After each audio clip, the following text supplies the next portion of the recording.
नौकरी कहाँ है? जब सारा सेक्टर निजीकरण में जा रहा है तो नौकरी तो खत्म हो गया। नौकरी की घोषणा कैसे करते हैं कि हम 2 करोड़ को नौकरी देंगे? जब टोटल प्राइवेटेशन हो जाएगा तो उसके पास नौकरी कहाँ रहा? सरकारी नौकरी जो नौकरी देगा 2 करोड़। ये कहेंगे कि वो 5 साल के घोषणा किए थे, जिसमें 2.5 साल उनका व्यर्थ गया, कोरोना काल में व्यर्थ गया, जेल में भेज करके व्यर्थ कर दिया। अभी 2.5 साल उनका वादा बाकी है, 2.5 साल और पूर्ण दीजिए, देखिए काम होता है कि नहीं होता। आज हम लोग गठबंधन को समर्थन देने के लिए राष्ट्रीय जनता दल का तमाम साथी लोग से, जिस तरीका से आरजेडी के लोग, यादव समाज राजनीति विहीन हो गया था, उसको एकत्रित करके हम लोग जागरूक करके आज हमारा लालू यादव का जो फरमान हुआ है मैं उसको पालन करूंगा और इसी के तहत हम लोग इंडिया गठबंधन को समर्थन दे। लूट हुआ है इसका तो कोई प्रमाण नहीं है, लेकिन प्रमाण तो आज जो रैक से लोडिंग हो रहा है वो सारे लोग जानते हैं कि 2000-3000 रुपया टन का बीआरके वाला जो गाड़ी छोड़ देता है कोयला पावर प्लांट के नाम से, ये लोग डीओ लगाता है और 10,000 रुपया टन का कोयला उसमें लोड किया जाता है और 4,500 टन कोयला डेली लोड होकर के जाता है। ऐसा 20 रेक डेली होता है, अरबों रुपया का लूट होता है। वहाँ किसी को नजर नहीं है। आज एक टोकरी कोयला बेचने वाला पे नजर है कि कोयला की लूट हो रही है। आज अरबों रुपया राष्ट्र की संपत्ति को जल करके ध्वस्त हो रहा है, क्या वो राष्ट्र की संपत्ति नहीं है? उस पर क्यों नहीं ध्यान है? आज उस अग्नि प्रभावित क्षेत्र को दिखा करके अरबों रुपया का पैकेज लेकर के उसको बुताने के नाम पे ये लोग जो लूट खसूट कर रहा है, इससे बड़ा लुटेरा कौन हो सकता है? पेट पालने वाला आदमी को चोरी चोरी कहा जाता है। क्या इस बार फिर से जेएमएम और इंडिया गठबंधन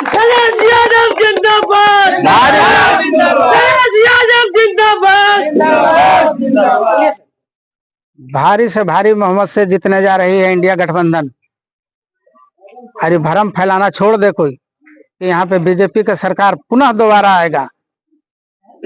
क्या संदेश देना चाहेंगे झरिया विधानसभा के लोगों को? झरिया विधानसभा को संदेश देना चाहेंगे कि अगर गठबंधन की सरकार बनी तो झरिया से सबसे प्रथम के विस्थापन रोका जाएगा और यहाँ पे पानी बिजली की समस्या और जिस तरीका से मैया योजना लागू किए हैं सरकार, और कहीं पे छूटा होगा तो घर घर तक पहुंचाने का काम करेगा सरकार।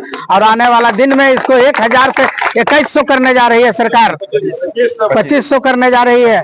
आज बीजेपी सरकार सिर्फ घोषणा बोलते हैं, जीतेंगे तो करेंगे और अगला कर दिया तो आप भरोसा कर रहे हैं ना भाई? आप ही क्वेश्चन भी कर रहे हैं, आप ही सवाल भी दे रहे हैं। एनडीए का मामला सवाल हमसे करिए, वो नहीं दे रहा है तो आप देख रहे हैं कोई बुड़बक नहीं है।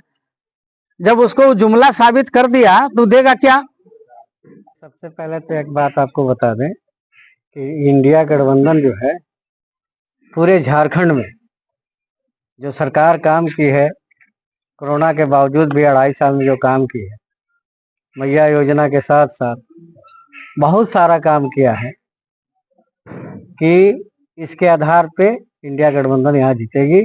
और खास करके झरिया में जो पूर्णिमा नीरज के द्वारा जो काम किया गया है, आपको याद होगा कि बलियापुर और झरिया का जो सड़क मार्ग था, कोई भी आदमी आने जाने से बहुत परहेज करता था।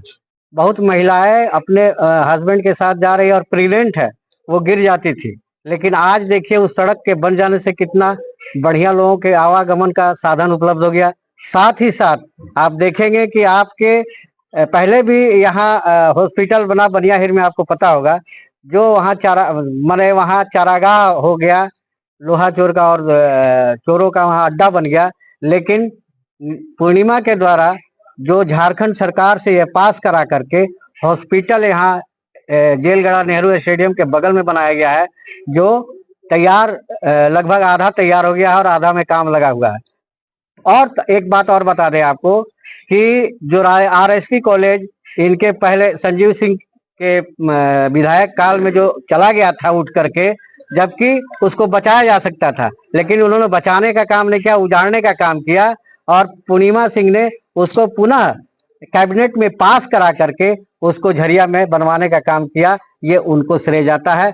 और आपको बता दें रागिनी सिंह का नहीं जीतने का कारण आपको और एक चीज का बता दें कि एक तरफ वो नेतागिरी भी करती है और दूसरी तरफ वो ठेकेदारी भी करती है। जो आउटसोर्सिंग चल रहा है इसमें उनका ठेकेदारी भी चल रहा है और अपने लोगों को वहाँ काम भी दिला।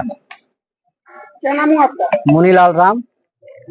यादव समाज की प्रेस कॉन्फ्रेंस हुआ, क्या कहना चाहिए? इस पर एक कहना चाहेंगे, अभी बहुत अच्छा सवाल आप लोग पूर्व गणेश जी से पूछ रहे थे। एनडीए का जो जवाब देना चाहिए था वो महागठबंधन से पूछ रहे थे। बहुत बहुत धन्यवाद। 15 लाख रुपया ये साथी भाई लोग जितने यहाँ हैं, अगर किन्हीं को मिला होगा तो हम कहेंगे कि ठीक है, बीजेपी एनडीए अच्छा है। जहां तक सवाल आ रहा है कि बहन बेटी का इज्जत प्रतिष्ठा बचाने का, कि अगर इंडिया गठबंधन जीत जाएगा तो बेटी बहन का इज्जत अच्छा से नहीं रहेगा, चुनौती देते हैं। एक बार भी मणिपुर क्यों नहीं गए? मणिपुर जल रहा है और आदिवासी को आदिवासी से वहां हत्या करवाया जा रहा है। झारखंड को भी वही प्लॉटिंग किया जाएगा। जब से हेमंत सोरेन की सरकार बनी है, उठा करके आप लोग मीडिया के साथी हैं, अनुभवी हैं, एक भी मॉब लिंचिंग बता दीजिए। रघुवर सरकार में रिकॉर्ड बना हुआ था मॉब लिंचिंग का। यूपी में बहराइच से लेकर के सब जगह देखिए, गरीब के बच्चों को वह दारू पिला करके झंडा पकड़ा करके मस्जिद पर झंडा फहरवाया जा रहा है। ये बीजेपी का देन है, एनडीए का देन है। महागठबंधन ये नहीं करना चाहता है। महागठबंधन या भाईचारा निभाना जानता है। लालू जी आज जो जेल में है और इतना जो इनका झेलना पड़ा है, वह बीजेपी से अगर समझौता कर लेते तो वह तो ऐसा वॉशिंग मशीन है बीजेपी कि सभी को वह साफ सुथरा कर देता है। वह शरद पवार का भतीजा अजीत पवार हो, चाहे दक्षिण भारत का बहुत लोग हो, वह सारे को धो धा करके साफ कर लेता है। इसलिए इंडिया गठबंधन का मुकाबला कोई नहीं कर सकता है।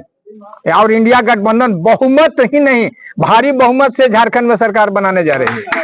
देश के गृह मंत्री अमित शाह देश के गृह मंत्री अमित शाह थे नेहरू स्टेडियम में, उसने कहा कि झारखंड में घुसपैठी है। तो आप ये बताइए कि बॉर्डर में जो भी पुलिस है वो तो केंद्र का है, तो इस तरीका का वो बात कर रहे थे। उससे आगे बढ़कर के हम एक चीज और कह देंगे कि झारखंड राज्य का सीमा में कहीं पर बांग्लादेश का सीमा है क्या? बंगाल के सीमा में है, बिहार के सीमा में है, असम के सीमा में है। और असम में सरकार किसका है? सिक्किम में सरकार किसका है? वहां क्या क्या ड्रामा हो रहा है? असम के मुख्यमंत्री यहाँ प्लॉटिंग कर रहे हैं, यहाँ भी दंगा फसाद कराने का। और प्रधानमंत्री के कुर्सी पर जो बैठे हैं ना, वह भी गुजरात में हत्या का शोध करके प्रधानमंत्री के कुर्सी पर बैठे हुए हैं। और अमित शाह जी तो तड़ी पार स्वयं है। वह तड़ी पार स्वयं हूँ, क्या कहेंगे, दुर्भाग्य है इस देश का। क्या नाम हुआ आपका? मेरा नाम चंद्रदेव यादव, धनबाद जिला राष्ट्रीय जनता दल। इंडिया गठबंधन का नहीं रहेगा तो जो आने वाला है वो जो मुख्यमंत्री आएगा वो तो सवाल ही पैदा नहीं कि इंडिया गठबंधन का जो मैनिफेस्टो है उसको चालू करके रखाएगा। वो तो अपने हिसाब से चलाएगा। और जो एनडीए के द्वारा जो कहा गया है कि हम गोगो दीदी योजना लाएंगे, तो ये तो आप पहले भी जान चुके हैं कि 15, हमारे भाई साहब ने बताया कि 15 लाख योजना जो बोला था वो तो खुद ही अमित शाह ने बोला कि ये जुमलाबाजी है। तो इसका क्या गारंटी है कि फिर से वो जो बोल करके आ रहा है कि गोगो दीदी योजना लाएंगे? अरे पहले जाकर के हेमंत बिश्व शर्मा अपने यहाँ देखे ना कि आसाम में क्या कर रहे हैं। आसाम जो जल रहा है उसको बचाने का काम करें। भारतीय जनता पार्टी का कहना है मेरा सरकार बने या ना बने, हम गोगो दीदी योजना दिसंबर से शुरू कर देंगे। कहाँ से शुरू करेंगे? वो केंद्र सरकार से भेजेंगे। सरकार उनकी सवाल ही पैदा नहीं है। कहाँ मोदी की गारंटी? कोई गारंटी नहीं रहा। मोदी की गारंटी को सभा को संबोधित करने के लिए माननीय योगी जी भी आ रहे हैं। आने दीजिए, उनको क्या कहेंगे? वो तो आ रहे हैं आग लगाने के लिए। उनका तो काम है समाज में तफरका पैदा करना, भाईचारा को दूर करना, उनका काम ही है। वही अपने आप को बुलडोजर बाबा कहते हैं। बताइए, अपराधियों को संरक्षण देते हैं, अपराध खुद करते हैं। अरे कानून से बाबा साहब जो भीमराव अम्बेडकर ने कानून संविधान बनाया उसके ऊपर कोई जाएगा क्या? लेकिन उन्होंने उसके ऊपर भी जाकर के कानून का उल्लंघन किया है। कटौती तो सब जान रहे हैं। कुमनाथ सिंह बीजेपी का आदमी है, पूरा सब ऐसे सेट किए है। 12 घंटा का जो ड्यूटी घटा के 8 घंटा ड्यूटी होना चाहिए, लेकिन 12 घंटा घटा रहे हैं। और इसमें पूरा भाजपा का हाथ है। इससे पहले भी विधायक भाजपा का रहा, उसका संरक्षण में आउटसोर्सिंग चल रहा है और अभी भी चल रहा है।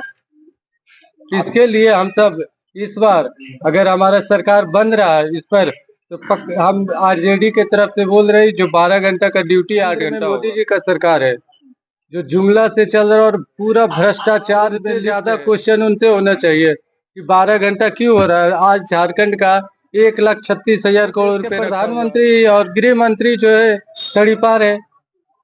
प्रधानमंत्री बने, गुजरात में दंगा करा के प्रधानमंत्री बन गए। जनता ये सब जान चुकी है।